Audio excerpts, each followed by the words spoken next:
ನಮಸ್ಕಾರ. ಇಂದಿನ ಈ ವಿಶೇಷ ಕೃಷಿ ವಿಶ್ಲೇಷಣೆಗೆ ನಿಮಗೆಲ್ಲರಿಗೂ ಸ್ವಾಗತ. ಇವತ್ತು ನಾವು ಕೃಷಿ ಕ್ಷೇತ್ರದಲ್ಲಿ ಆಗ್ತಿರೋ ಒಂದು ಬೃಹತ್ ಗೇಮ್ ಚೇಂಜರ್ ಅಂತಾನೆ ಹೇಳಬಹುದಾದ ಬದಲಾವಣೆ ಬಗ್ಗೆ ಮಾತಾಡ್ಲಿದ್ದೇವೆ. ಅದೇನಪ್ಪಾ ಅಂದ್ರೆ ಹೊಲದಲ್ಲಿರೋ ಕಳೆಗಳನ್ನ ಸಂಪೂರ್ಣವಾಗಿ ನಾಶ ಮಾಡ್ಲೇಬೇಕು ಅನ್ನೋ ಅಸಾಧ್ಯವಾದ ಗುರಿಯನ್ನ ಬಿಟ್ಟು ಸಮಗ್ರ ಕಳೆ ನಿರ್ವಹಣೆ ಅನ್ನೋ ಒಂದು ಅದ್ಭುತವಾದ ವಿಜ್ಞಾನದ ಕಡೆಗೆ ನಮ್ಮ ಕೃಷಿ ಜಗತ್ತು ಹೇಗೆ ಹೊರಳ್ತಿದ್ದೆ ಅನ್ನೋದನ್ನ ನಾವಿಂದು ನೋಡ್ಲಿದ್ದೇವೆ. ಇದು ಸುಮ್ನೆ ಒಂದು ಕೃಷಿ ಪದ್ಧತಿಯಲ್ಲ, ಇದೊಂದು ಸಂಪೂರ್ಣ ವ್ಯವಸ್ಥಿತವಾದ ಬದಲಾವಣೆ. ಸರಿ, ತಡ ಮಾಡೋದು ಬೇಡ.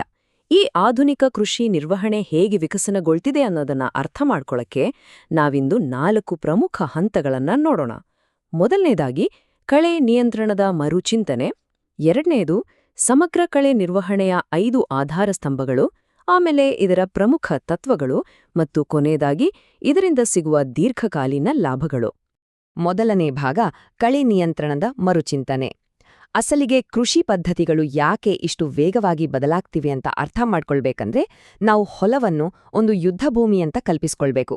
ಹೌದು, ಅಲ್ಲಿ ನಮ್ಮ ಬೆಳೆ ಮತ್ತು ಕಳೆಗಳ ನಡುವೆ ನೀರು, ಗೊಬ್ಬರ, ಬೆಳಕಿಗಾಗಿ ನಿರಂತರ ಪೈಪೋಟಿ ನಡೀತಾನೇ ಇರುತ್ತೆ. ಈ ಯುದ್ಧವನ್ನ ಗೆಲ್ಲೋಕೆ ಹಳೆಯ ವಿಧಾನಗಳನ್ನೇ ನೆಚ್ಚಿಕೊಳ್ಳುವ ಬದಲು ಒಂದು ಹೊಸ ದೃಷ್ಟಿಕೋನದ ಅಗತ್ಯ ಈಗ ಖಂಡಿತ ಇದೆ. ಹಾಗಾದ್ರೆ ಈ ಸಮಗ್ರ ಕಳೆ ನಿರ್ವಹಣೆ ಅಥವಾ IWM ಅಂದ್ರೆ ಏನು ಗೊತ್ತಾ? ಸಿಂಪಲ್ ಆಗಿ ಹೇಳ್ಬೇಕಂದ್ರೆ ಇದು ಬರೀ ರಾಸಾಯನಿಕಗಳನ್ನೇ ಅವಲಂಬಿಸುವ ಬದಲು ಹಲವು ಬೇರೆ ಬೇರೆ ವಿಧಾನಗಳನ್ನು ಒಟ್ಟಿಗೆ ಸೇರಿಸಿ ಕಳೆಗಳನ್ನ ಕಂಟ್ರೋಲ್ ಮಾಡುವ ಒಂದು ಸ್ಮಾರ್ಟ್ ತಂತ್ರ. ಅಂದ್ರೆ ಇದು ಕೇವಲ ಒಂದೇ ಒಂದು ರಾಸಾಯನಿಕ ಅಸ್ತ್ರವನ್ನ ನಂಬಿಕೊಳ್ಳೋದನ್ನ ಸಂಪೂರ್ಣವಾಗಿ ರಿಜೆಕ್ಟ್ ಮಾಡತ್ತೆ. ಬದಲಿಗೆ ರೈತರ ಕೈಗೆ ಒಂದು ಪೂರ್ಣ ಪ್ರಮಾಣದ ಟೂಲ್ ಕಿಟ್ ಅನ್ನೇ ನೀಡುತ್ತೆ. ನಮ್ಮ ಹಳೆಯ ಪದ್ಧತಿಯಲ್ಲಿ ಏನಾಗ್ತಿತ್ತು ಆಲೋಚಿಸಿ. ಬರೀ ಔಷಧಿ ಹೊಡೆದು ಕಳೆಗಳಿಗೆ ಆ ರಾಸಾಯನಿಕಗಳನ್ನ ತಡೆಕೊಳ್ಳುವ ಶಕ್ತಿ ಬಂದ್ಬಿಡ್ತಿತ್ತು ಅಲ್ವಾ? ಕಳೆನಾಶಕಗಳ ಪ್ರತಿರೋಧ ಅಂತೀವಲ್ಲ ಅದೇ. ಇದು ನಿಜಕ್ಕೂ ಅಪಾಯಕಾರಿ. ಆದ್ರೆ ಈ ಬಹು ಸಾಧನಗಳ ಅಥವಾ ಮಲ್ಟಿಟೂಲ್ ವಿಧಾನ ಇದೆಯಲ್ಲ, ಇದು ಪರಿಸರಕ್ಕೂ ಸೇಫ್, ಹಾಗೆ ರೈತರ ಜೇಬಿಗೂ ಸೇಫ್. ಭಾಗ 2 ಸಮಗ್ರ ಕಳೆ ನಿರ್ವಹಣೆಯ 5 ಪ್ರಮುಖ ಆಧಾರ ಸ್ತಂಭಗಳು. ಇದನ್ನ ರೈತನ ಸಾಧನಗಳು ಅಥವಾ ಟೂಲ್ಸ್ ಅಂತ ಕೂಡ ಕರೆಯಬಹುದು. ಈ ತಂತ್ರಗಾರಿಕೆಯ ಅತ್ಯಂತ ಕುತೂಹಲಕಾರಿ ವಿಷಯ ಏನಂದ್ರೆ ಇದು ನಮ್ಮ ಕೃಷಿಯ ದಿನನಿತ್ಯದ ಜೀವನ ಚಕ್ರವನ್ನೇ ಫಾಲೋ ಮಾಡುತ್ತೆ. ಅಂದ್ರೆ ಕೃಷಿಯ ಅತ್ಯಂತ ಮೊದಲನೇ ರಕ್ಷಣಾತ್ಮಕ ಹಂತದಿಂದಲೇ ಇದು ಶುರುವಾಗುತ್ತೆ. ಮೊದಲನೇ ಅಸ್ತ್ರ ತಡೆಗಟ್ಟುವಿಕೆ. ನೋಡಿ, ಹೊಲದ ಒಳಗೆ ಪ್ರವೇಶ ಮಾಡದೇ ಇರೋ ಕಳೆಯೇ ಅತ್ಯಂತ ಸುಲಭವಾಗಿ ನಿಯಂತ್ರಿಸಲ್ಪಡುವ ಕಳೆ. ಹಾಗಾಗಿ ಶುದ್ಧವಾದ ಬೀಜಗಳ ಬಳಕೆ, ಟ್ರ್ಯಾಕ್ಟರ್ ಅಥವಾ ಉಪಕರಣಗಳ ಸ್ವಚ್ಛತೆ ಮತ್ತು ಕಟ್ಟುನಿಟ್ಟಿನಾದ ಕ್ವಾರಂಟೈನ್ ನಿಯಮಗಳನ್ನ ಪಾಲಿಸುವುದು ಕಳೆಗಳನ್ನ ಆರಂಭದಲ್ಲೇ ತಡೆಯುವ ಅತ್ಯಂತ ಬಲವಾದ ಅಡಿಪಾಯವಾಗಿದೆ. ಎರಡನೇ ಅಸ್ತ್ರಕ್ಕೆ ಬರೋಣ, ಕೃಷಿ ಪದ್ಧತಿಯ ನಿಯಂತ್ರಣ. ಇದು ಒಂದು ಹೆಜ್ಜೆ ಮುಂದೆ ಹೋಗುತ್ತೆ. ಬೆಳೆಗಳನ್ನ ನೆಡುವ ಸಮಯ ಬದಲಾಯಿಸುವುದು, ಸರಿಯಾದ ಅಂತರದಲ್ಲಿ ನಾಟಿ ಮಾಡುವುದು ಮತ್ತು ಹೊದಿಕೆ ಬೆಳೆಗಳನ್ನ ಅಂದ್ರೆ ಕವರ್ ಕ್ರಾಪ್ಸ್ ಬಳಸುವ ಮೂಲಕ ನಾವು ನೈಸರ್ಗಿಕವಾಗಿಯೇ ಕಳೆಗಳಿಗೆ ಜಾಗ ಮತ್ತು ಪೋಷಕಾಂಶ ಸಿಗದ ಹಾಗೆ ಮಾಡಬಹುದು. ಕಳೆಗಳಿಗೆ ಚಾನ್ಸೇ ಕೊಡಬಾರದು. ಹಾಗೆ ಮೂರನೇ ಅಸ್ತ್ರ ಭೌತಿಕ ನಿಯಂತ್ರಣ.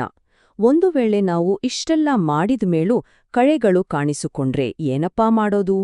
ಆಗ ಕೈಯಿಂದ ಕೀಳುವುದು, ಕುಂಟೆ ಹೊಡೆಯುವುದು ಅಥವಾ ಯಂತ್ರಗಳಿಂದ ಕತ್ತರಿಸುವುದು ಮುಂತಾದ ವಿಧಾನಗಳು ನಮ್ಮ ನೆರವಿಗೆ ಬರುತ್ತವೆ.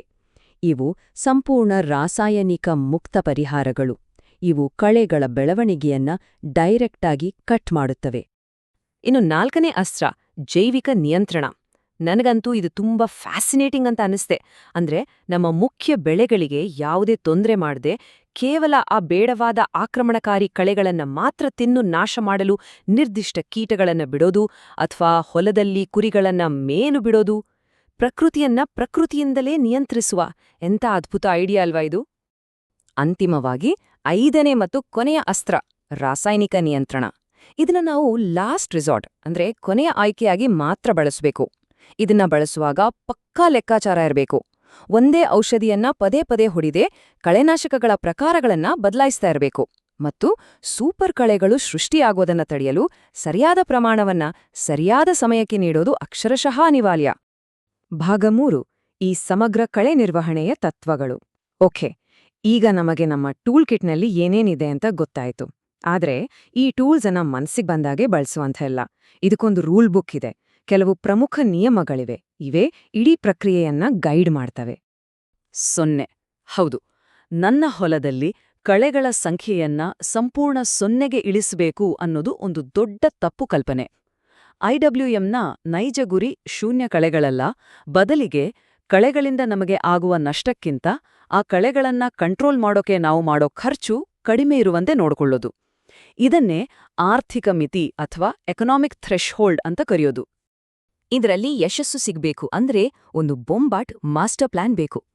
ಕಳೆಗಳ ಜೀವನ ಚಕ್ರವನ್ನ ಸೂಕ್ಷ್ಮವಾಗಿ ಅಬ್ಸರ್ವ್ ಮಾಡೋದು, ಹೊಲಗಳನ್ನ ಆಗಾಗ ಮಾನಿಟರ್ ಮಾಡೋದು ಮತ್ತು ಕಳೆಗಳ ಸಂಖ್ಯೆಯನ್ನ ಆರ್ಥಿಕ ಮಿತಿಗಿಂತ ಕೆಳಗೆ ಇಡಲು ಎಂದಿಗೂ ಒಂದೇ ತಂತ್ರವನ್ನ ನೆಚ್ಚಿಕೊಳ್ಳದಿರೋದು ಇದು ಪ್ರತಿಯೊಬ್ಬ ರೈತನು ಪಾಲಿಸಲೇಬೇಕಾದ ಮೂಲ ಮಂತ್ರ. ನಾವು ಕೊನೆಯ ಹಂತಕ್ಕೆ ಬಂದಿದ್ದೇವೆ.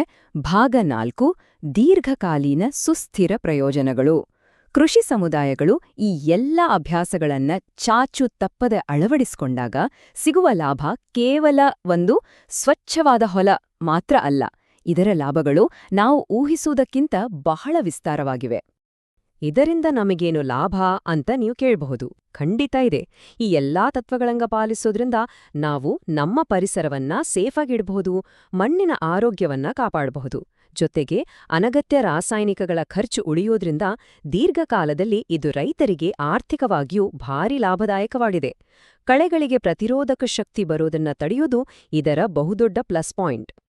ಕೊನೆಯದಾಗಿ ಒಂದು ವಿಚಾರ ಮಾಡಬೇಕಾದ ಪ್ರಶ್ನೆ ಇಲ್ಲಿದೆ. ಆಧುನಿಕ ಕೃಷಿಯ ಅತಿ ದೊಡ್ಡ ವಿಜಯ ಅಂದ್ರೆ ಪ್ರಕೃತಿಯ ಮೇಲಿನ ಸಂಪೂರ್ಣ ಗೆಲುವಲ್ಲ, ಬದಲಾಗಿ ಪ್ರಕೃತಿಯ ಜೊತೆಗಿನ ಒಂದು ಅದ್ಭುತವಾದ ಲೆಕ್ಕಾಚಾರದ ಸಮತೋಲನವಾಗಿರಬಹುದು ಅಲ್ವಾ? ಕಳೆಗಳ ಸಂಪೂರ್ಣ ನಿರ್ಮೂಲನೆಯ ಬೆನ್ನತ್ತಿ ಹೋಗುವ ಬದಲು ಸುಸ್ಥಿರ ಸಹಬಾಳ್ವೆಯತ್ತ ನಮ್ಮ ಹೆಜ್ಜೆ ಇಡಬೇಕಾದ ಸಮಯ ಇದು. ಈ ಮಾಹಿತಿ ನಿಮ್ಗೆ ಖಂಡಿತ ಹೊಸ ದೃಷ್ಟಿಕೋನವನ್ನ ನೀಡಿದೆ ಅಂತ ಭಾವಿಸ್ತೇನೆ. ಯೋಚಿಸಿ ನೋಡಿ.